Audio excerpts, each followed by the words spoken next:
Let's go.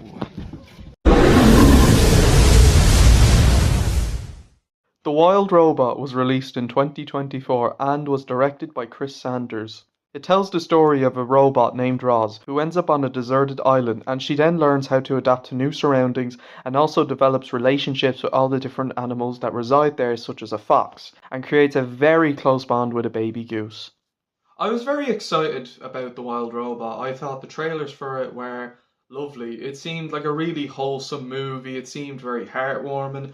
And it had Chris Sanders, who was part of the direction with Dean DeBlois on the first How to Train Your Dragon. And it also had Dean DeBlois as an executive producer on this movie, so that's cool.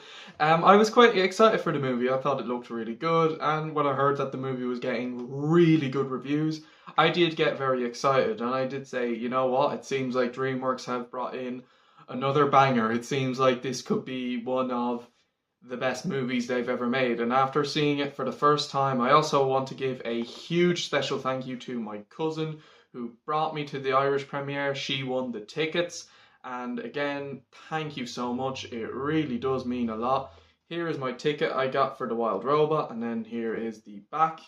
It was in the Movies at the Square in Tallaght in Dublin, and it's a nice cinema, actually, I have to say, and it's a nice shopping centre. So after watching this movie for the first time at the Irish premiere before it comes out in the UK and Ireland, I have to say, well done, DreamWorks. Well done, and well done, Chris Sanders. This is a beautiful, lovely, heartwarming movie. This is a brilliant movie. A few people are saying that it's the best movie DreamWorks has ever made. But personally, I don't quite think it's the best. I don't quite think it's the GOAT DreamWorks movie, but it's definitely in my top 10 and is now one of my new favourite movies. This is a beautiful movie. What's great is the story. The storyline, what makes it so interesting is that while it is very engaging and the direction by Chris Sanders is very fascinating, at times it can be a little bit cliche, but the execution is still really, really well done. There's so much heart in the movie. There's so much wholesome, cute, really nice, sweet moments, and it's so nice to see. There's also some beautiful world building, and there's some great messages and lessons about the wildlife and nature, and I think it's very well done and very well executed. There's just a lot of heart in the story, and it just makes it a very wholesome movie to watch. It's a really sweet movie. There are times where the movie can drag just a little bit, and I suppose there is another small issue I have, which I'll get to later. But overall, the story, it's just so really nicely written and very nicely done. It's just overall a beautifully told movie. The tone of it really did remind me of, say, the How to Train Your Dragon trilogy and even Abominable. From a biased perspective, it really did remind me a lot of my favourite movies, so that was really cool from a biased perspective.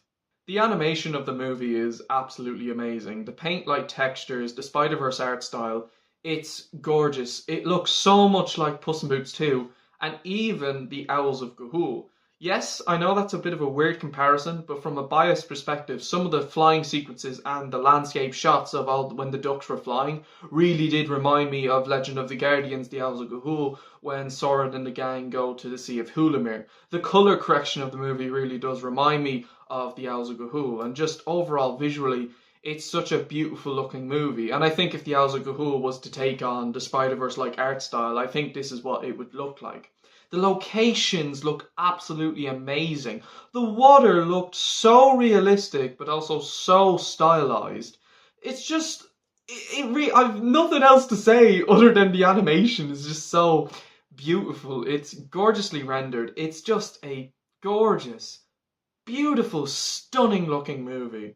The character designs were fantastic as well.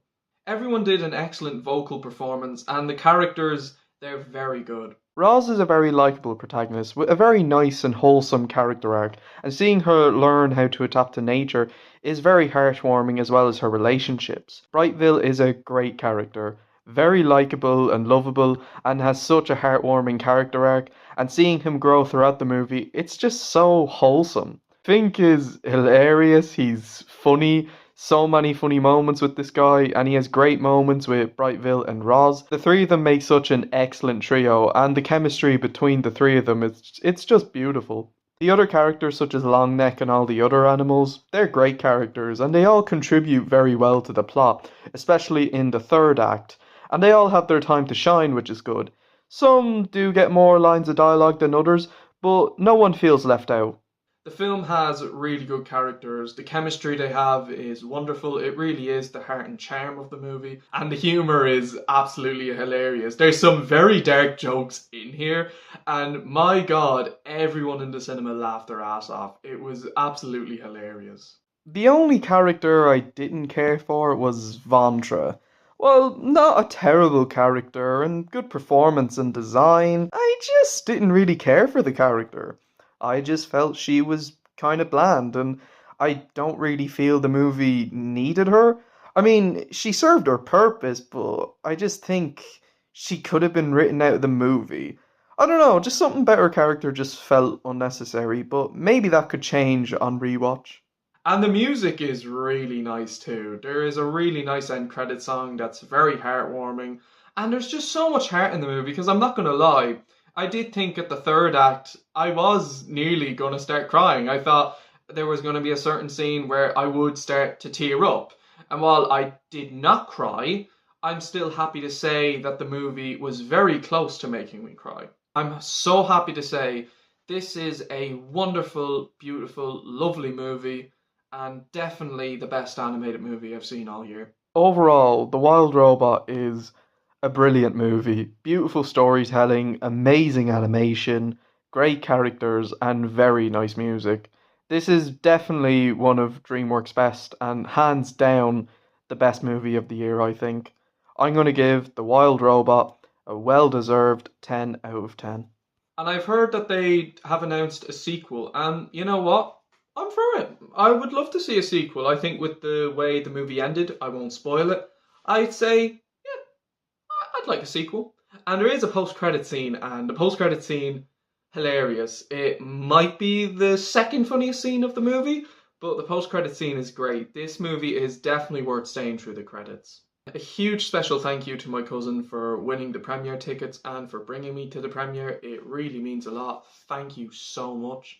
And yeah, so I highly recommend you guys go see The Wild Robot when it comes out in the UK and Ireland on October 18th. It's definitely worth the money. And for those who have seen it, let me know what you guys thought of The Wild Robot in the comment section below. Stay tuned for my next review. And until then, guys, thank you all so much for watching. Take care, everyone, and skidoosh.